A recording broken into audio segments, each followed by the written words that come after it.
Hi and welcome to Coconut Chats, everyone.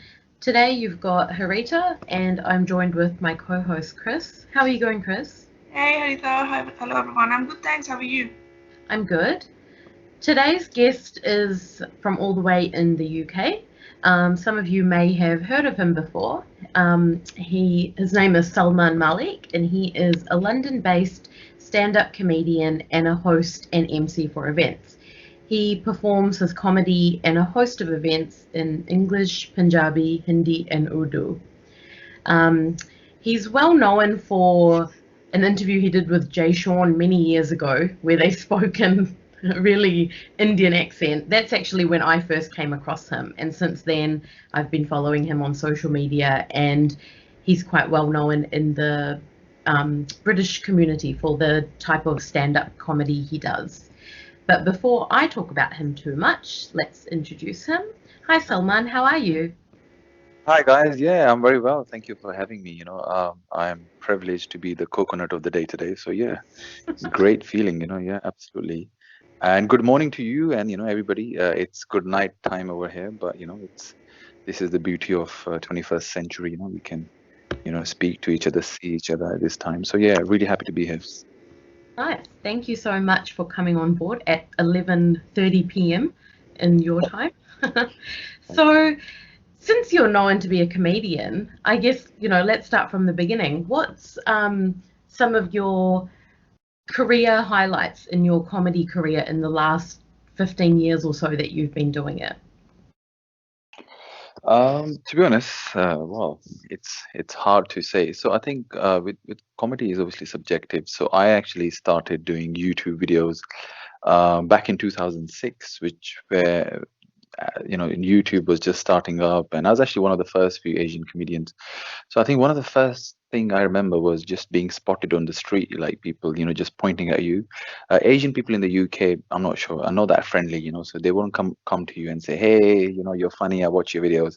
They'll just stare at you, like, and then point at you, and then speak to each other, and it's like, look at that weird guy. So I used to be that weird guy.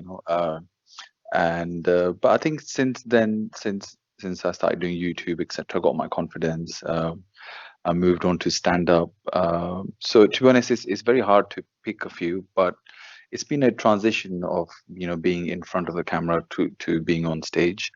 So I'm really happy in a good space, and thanks to lockdown in the UK easing up, I'm really looking forward to 2021. Mm. Someone we wanted to have the conversation a very different way. That's why if you see the questions or the chat we have planned for you, it's not something that you might have come across before. So let's Yeah. start with this thing. Has religion ever been a barrier in your profession so far? So I was born in a Muslim family. I am a Muslim, proud Muslim. I should not as practicing as I should be. So my profession, obviously, within comedy as well, there's a thin line. You can be controversial, you cannot be. So I firstly, I do a lot of family-friendly content. So I try to firstly keep it nothing to do with religion, to be honest. It's just the fact that it's more universal, that people can watch my content with the kids and families. But there are events where I perform where, I can use the over 18 language. So I personally avoid any sexual jokes or even religious jokes, because, it's nice to, as I say, it's nice to keep the jokes halal and keep it simple. So personally, I haven't had that problem, because I always aim to make sure that nobody's hurt, and we have a good time basically. Yeah, makes sense. That's good. So, why did you migrate to the UK? And could you foresee that the audience for stand-up comedy in Bahrain would have been closeted and conservative compared to what you're getting in the UK? So although I'm Pakistani, I grew up in Middle East, Bahrain, small island, only known for Formula One racing, and like a few Arabs they have. It's mostly taken over by Indians and Pakistanis like us. So my family still lives there, so Bahrain is still back home for me. To be honest, if I stayed back in Bahrain, I don't even think comedy would have happened. The fact I just came to the UK, I came here to study English. As you can see, my English is very improved. I am now British passport holder. So British passport is also good to have. I can come to Australia without a visa, and then the Queen can't kick me out, basically. So that's the positive side. So I think when I came to the UK, it was a whole new world for me. Meeting people from different cultures. I was staying by myself, so let's just say back home, when you live with your family, you do have certain restrictions, etc. So I wasn't really maybe able to explore this talent I had, and when I was here, to be honest, I got to learn so much in London, and yeah, sorry, I'm getting poor connection error. Are you guys getting it? I'm just making sure you guys are able to hear me. No, we Okay, can hear you. right, yeah. So I hope you got most of it, unless you want me to repeat something. Yep. No, we got all of that. Oh, where are you? Okay. So how long ago did you migrate to the UK? So I came here about nearly 16 years ago. I still remember I had a little bit of a mustache, as you do. My father said to me, "Ki beta, mooch mat kaatna, so never take it off, otherwise, it comes out harder." And I took it off the second day I landed here. So it was very different. So usually when you come from Pakistan, Indian background, you do sometimes have a cousin or an auntie who is already in London, and you go and see them. And obviously I've seen Dilwale Dulhaniya Le Jayenge, where Amrish Puri is in Trafalgar Square and feeding the pigeons, ow, ow, ow. So that's the kind of feeling I had, that everybody in London will be living near those Victorian houses. And so when I came here, I ended up in this place called Hounslow, which is near Southall. Basically, it's a shithole. Uh, so the thing is, I came here with a lot of expectations, as kids do, and it wasn't exactly the same thing. But I'm glad I somehow managed, and yeah, here I am. That's a proud journey that you walked on, Saman. Not many people can Yeah, do I it. think I've been lucky, I would say. I'll be very, very honest, throughout my life, especially here in the UK, I have been extremely lucky. So God's been kind. I don't think I deserve that kind of luck. But yeah, I hope I can do better. No, you will, inshallah. I say. Moving on to the next thing, something that you said. How do you see the future for stand-up comedy in countries like Pakistan and Bahrain, for that matter? I know Bahrain is small compared to Pakistan, but how do you Bahrain, foresee the certainly future? absolutely, the market is small. Before Pakistan, I would talk about India. So I actually follow a lot of stand-up comedians in India, because I could do comedy in Hindi as well. Thankfully, the language comes to me naturally. So in Pakistan as well, the comedy scene has picked up. Perhaps not as much as India. For example, India has a lot of comedy clubs, Yeah. etc. The scene has picked up, and a lot of the comedians are making waves. Obviously, a lot of comedians generally are very shy from uploading their whole comedy sets on YouTube, because obviously, if you know all my jokes, then why are you going to come to my show, right? So there is no element of surprise. But yeah, the stand-up comedy in Pakistan is definitely taken off. Some really, really good funny comedians coming up. And to be honest, stand-up comedy always used to happen, but perhaps more in Urdu and Punjabi. I mean, the comedy scene in Pakistan has been there forever, even way before Bollywood, or way before the likes of Johnny Liver. They've been inspired by Pakistani artists like Moin Akhtar. So I think India, Pakistan, especially the area of Punjab, uh, you know, you have famous comedians like Amanullah from India, for example. You have Kapil Sharma. They all come from Punjab. So the land of Punjab, a lot of comedian hails from it. So there is something in the water, I think. But yeah, so the sense of humor of Punjabi people is just some next level thing. Hmm. As a No Muslim, offense to Bengalis and the Gujarati, by the way. You guys are equally funny, but I don't actually know any famous Gujarati comedians. I'm thinking about it. I can't think of any. yes. I mean, Russell Peters, I think Bengali, right? Russell Peters is Bengali. He's from Bengal. Yeah, he is. Yeah. Gujarati, yeah. I mean, yeah. Gujaratis are too busy doing garba and stuff, so they don't have Yeah. time for comedy. Yeah, And no it time for comes comedy. natural to a person, don't you reckon, Salman? It's more on person to person level. It's just the natural timing, don't you think? Hmm. Absolutely, absolutely, 100%. And I think, as I said to you, these days I'm so lucky that you can go on YouTube or on TV. You can see a lot of more Asian or brown faces on TV, whether it be Netflix, be it Amazon. So the opportunities are there, and age is also not the factor. So it's not that you only can achieve it if you are only in your late teens or early 20s. It can happen to sometime you could just go viral for one video, and then that will open doors to so much more. So yeah, Just a that's quick question before we move on. If you ever get a call from India that, oh, we would like to have you as a guest in our comedy club, would you like to consider the chance? absolutely, and that has happened, thankfully. So I always say to them, and so it did happen 2, 3 years ago. There's a comedy club called Canvas Comedy Club. They got in touch with me, and they were planning a tour. So it was nice to have a Pakistani comedian come perform. And I said to them, okay, as soon as Modi's government goes, I'll be the first one to come down. Because right now, there's a hashtag Pakistan ban. So although I'm British, but I was born in Pakistan. It's a bit unfortunate what's going on between India and Pakistan.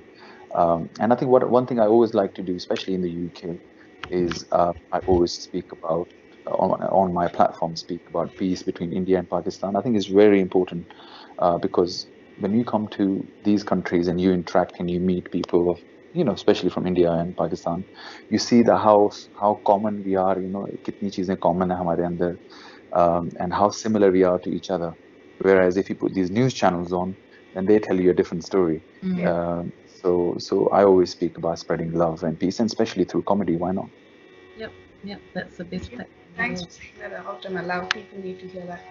All right, Haitham. As a Muslim, are you allowed to talk about gender inclusiveness or the respect for LGBTQI on social forums? Do you ever talk about that in your comedy? So there is no guidelines in Islam about what you can talk about on social media. I wish there was. Half the problem or half the comments I get, I won't be getting. I think it's a personal choice. It's up to you. Some people do, some don't. Um, I, I don't make any jokes about, gender, etc. I obviously have friends, who obviously have, with different genders or who, um, follow different religions. So again, I think it's all about mutual respect. I feel that perhaps back in Pakistan or even in India, people may have different perspective. It's just maybe because of lack of understanding of, I guess, of how other people feel. Or so I think living in the UK, you definitely learn a lot about different genders, and then how we can mutually, work and work with each other basically. But I don't think religion stops you to do that anyway. I think the follow-up question that's coming in my head, Salman, has it ever, obviously UK, Australia, these are very developed countries. We know that we need to include everyone, but has it ever occurred that you've released a video, you've spoken something, and you've received not backlash, you've received some bad comments from somebody sitting in Pakistan? And if you have, how do you respond to that negativity which is coming all the way from people who didn't even maybe understand what you were trying to say? So not so much about genders, but yes. So basically, my Facebook page, which I have, is called Salman Malik. Somehow seemed to have majority of people from back in India and Pakistan due to some videos which went viral ages ago. So I actually share. So I'm a big cricket fan. As I was saying, that's how I know about Australia and New Zealand. My team never wins there, so who cares? So when I share a lot of stuff about cricket, so IPL was going on recently, and I shared some videos, and I'll get a lot of hate from some of the Indian fans, like, oh, this, I don't want to use that term, why does this Pakistani talking about it? Because see, cricket, it's like, I mean, it's not a crime for us, it's like it's a global sport. So I would get a lot of hate from them, why does this Pakistani interfering in our cricket or this, that, and the other. But I still think that's just friendly banter. I don't personally take it too seriously. So yes, so I think people back home, they definitely have a different mindset, different way of thinking, and it really depends on which part of the world you're in. How much are you exposed to how other people think? Sometimes they just simply don't know, and it's just perhaps lack of education. No, agreed. Follow-up is something that I think will really resonate with what you just finished with. Is You must have heard that Malala has been doing a lot of work. She's been a global icon, and recently she was on the cover of Vogue, right? क्या So, बात है? Very agree. yeah, so we would like to know your opinion about the kind of work, philanthropy, or the awareness she's been trying to raise with girls' education, especially your opinion. Um, And if you ever come across her, what would you this say? is so. I personally have some common friends with Malala, by the way, because she's in Birmingham, isn't it? Yeah. Well, no, where is she now? Cambridge or Oxford, Mm, wherever she is. I just feel so. So I'm gonna go back a little bit. I'm gonna go back to the incident. So generally in Pakistan, this is maybe news to you. Generally in Pakistan, she and her father are not very well liked. I know. That doesn't. That's not because she's speaking about women's education and Pakistan is a barbaric country and we hate.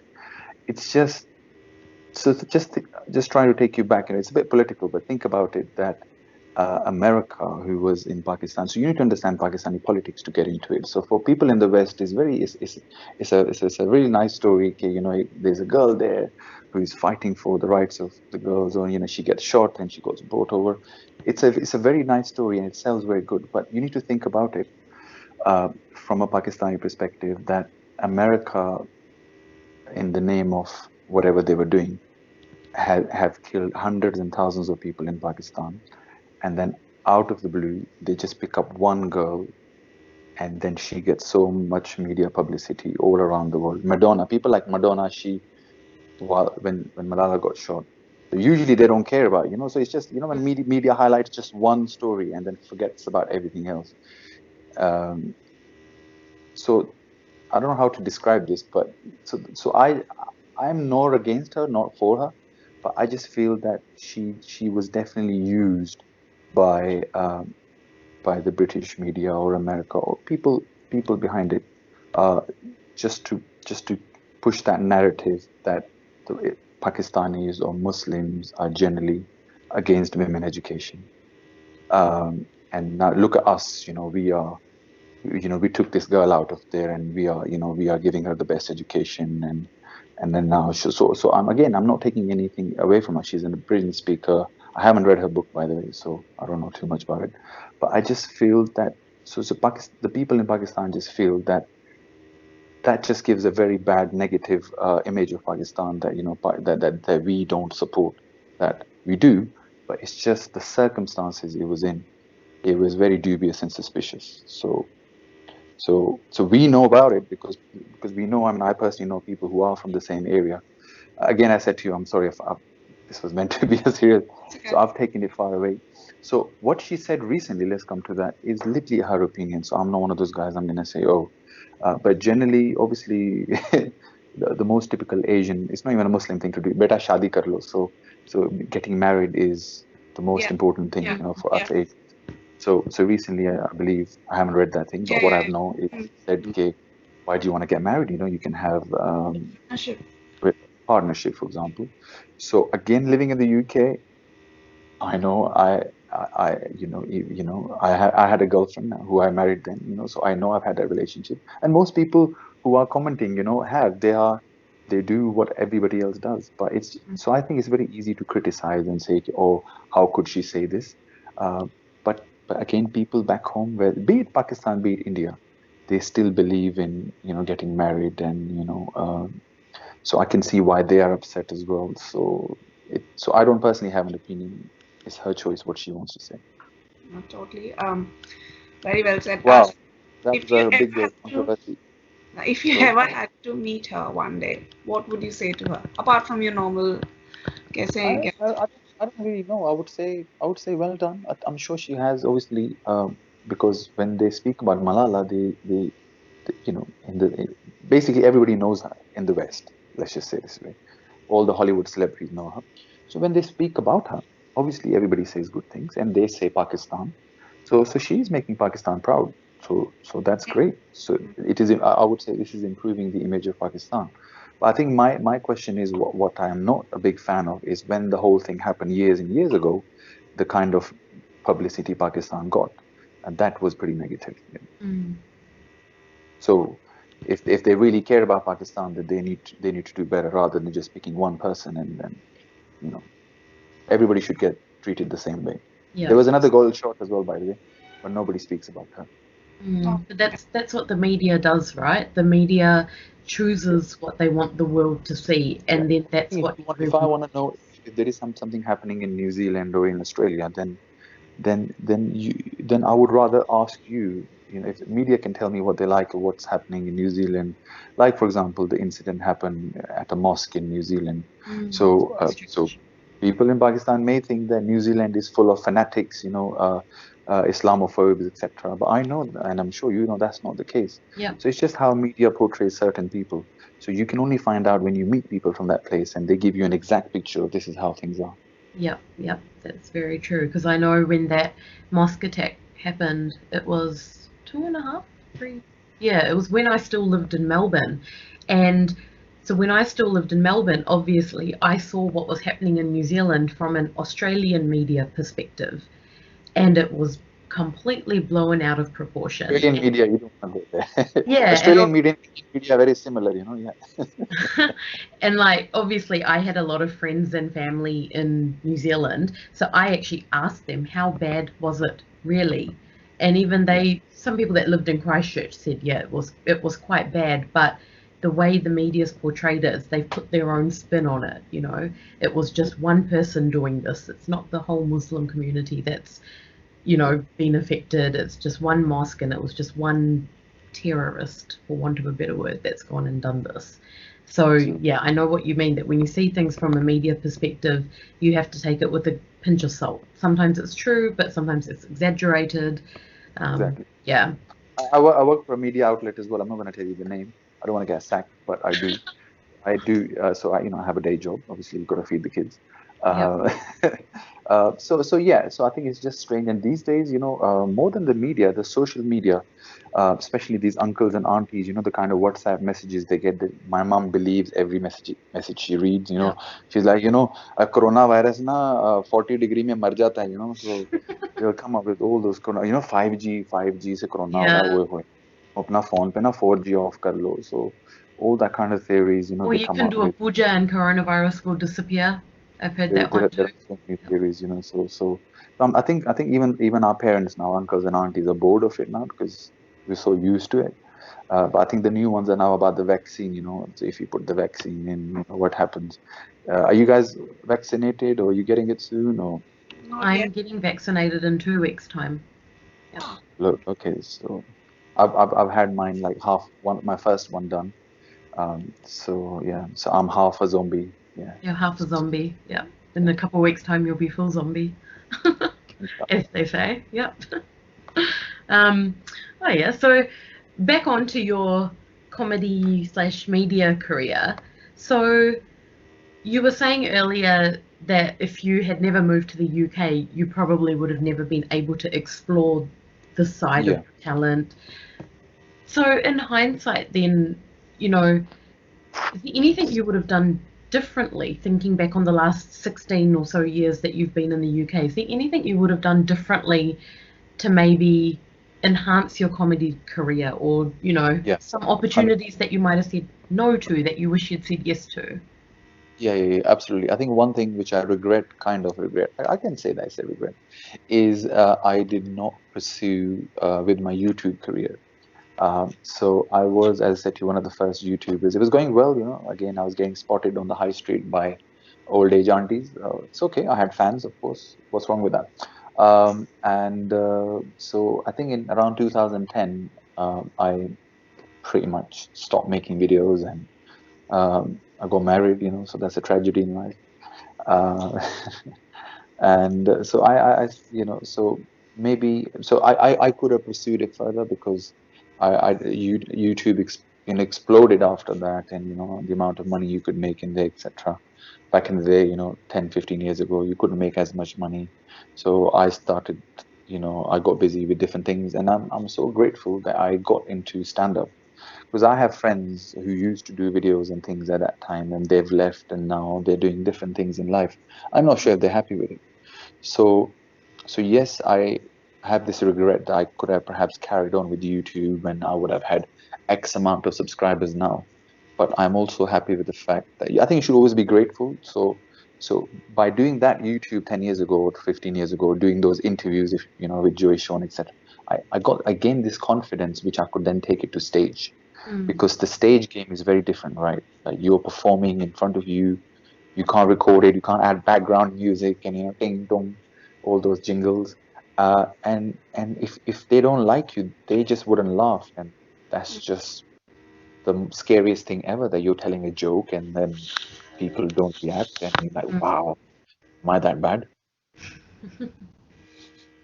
On the note about how you interviewed Jay Sean, how did you actually get to interview him? Because was this about 10, it was about 10 years ago, I think. But he So no, was it was quite actually famous longer. back then So as this well. is 2008, 13 years ago. Yeah. So 2008, I was with this website called videowala.com. So videowala.com, there's this lady who's running it. So I had this character. It's still on YouTube. It's called Sing and Bling. I was Mr. Singh, and then this girl was Mm. Bling. So Sing and Bling. And then so we used to go on to parts of London and, you know, do this little character and then annoy people. So we found out. So in the UK those days, we used to have this award show called UK Asian Music Awards. So this lady, the organizer, said to me that we're gonna go and do some interviews. So my character always, although I still had a bit of an accent, so I had this Punjabi Indian accent, you Yeah. know, hello everybody, you know, yeah. I won't do it these days, but yes, I had that. So, and obviously I knew about Jay Sean. The song "Ride It" was pretty new, you know, it was very popular, uh, and everything was organic. So literally, we were interviewing, I don't know who it was, maybe Juggy D, and then she said, "Oh, here is Jay Sean," you know, and I just looked at him and I said, "Yeah, let's do it." And those 4.5 minutes, I'm not gonna say those 4.5 minutes changed my life, but it has been a big part of what I've done. It's one of the more popular things I've done. Mm. Obviously, people don't recognize me now because I'm more sexier now, but but surprisingly, 12 or 13 years later, I guess that's how you found me again, Mm. through TikTok, etc. Within the last year, that video again started going viral because Ride It now has a remix. You know, the Yeah. Ride It remix is popular, and then the interviews got popular, and then Jay Sean has shared it. He hasn't tagged me in it, but that's fine. That's his problem. But it's okay. Mm. But yeah, so it's just so that happened, and I was blown away because people, even that time, 13 years ago, never heard Jay Sean speaking Punjabi Mm. or doing, and the fact And that he he had played such an along, Indian accent as well. and he was so spontaneous and he was so funny. So I became a big fan of him. I thought, wow, man. So since then, we did do two more interviews, but this was comedy gold, and I get spotted, or you know, if I wanted to, you know, like chat a girl out, I was like, listen, man's chilling with Jay Sean, he's a good friend of mine. Uh, so yeah, I did get Yeah. lucky, as in to speak, Nice. you know, Because I on the back. remember, I think I saw that interview, must have been about 10 years ago. And I don't even remember how me and my friends came across it. And we just could not stop laughing because Jay Sean was quite famous in New Zealand back then as well, like with Yeah, the Indian music yes. scene. And I think we were like just randomly YouTubing Jay Sean stuff and that interview came up. And we were just like, oh my God, this is so hilarious. So that's how I knew about that interview anyway. Hmm. So Thank you. since we're almost getting to the end of our interview, um, is there any message that you would give to like budding comedians or people that want to get into the media and entertainment industry, especially people from the South Asian community, where sometimes this type of career is not what your mum and dad would want, type of thing? Is there any words of advice you would have to our people out there? Well, if somebody's thinking about it now, I would say now is the best time as ever. Simply because everybody has so many platforms. You know, you could do something on Instagram, TikTok, YouTube. So there's so much out there. And I believe, yes, I would say if you think you have the talent, so I would say give it a shot. Out of all of these things, stand-up comedy is the hardest one, where you are literally entertaining a live audience. So Mm. you need to be able to connect with them. So, but if you think you're funny and you make these little jokes at family parties, etc., I know it's hard, but there is no harm in booking up a slot at an open mic night. Go out there, Give it a shot. What's the worst that could happen? They probably throw eggs and tomatoes on your face, but that's fine. Your family would do the same. But I would say that, if you think you have the talent, then just don't wait for it. Don't think, oh, I'm gonna do it one day. Just do it now, and you just never know. Because literally these days, one video can make you viral, and it can open doors to so many more things, as I said earlier. So don't wait for it. Don't delay. Claim today. It's a beautiful message. All right, Salman, on that note, we have to thank you for sharing your views, your thoughts, and sparing out some time from your busy calendar for us. We wish to have many more conversations with you in the future. For all our listeners, those who are listening to us for the first time, we hope you really enjoyed the conversation and the insights Salman had to give out as his experience as a stand-up comedian. And those who have been on board with us, please keep sharing your love, your comments. We really like to read them. You can reach us at coconutchats@gmail.com for any comments or feedback or any criticism even if you have for us. And please subscribe to our YouTube channel because we'll be keeping uploading our conversations every week.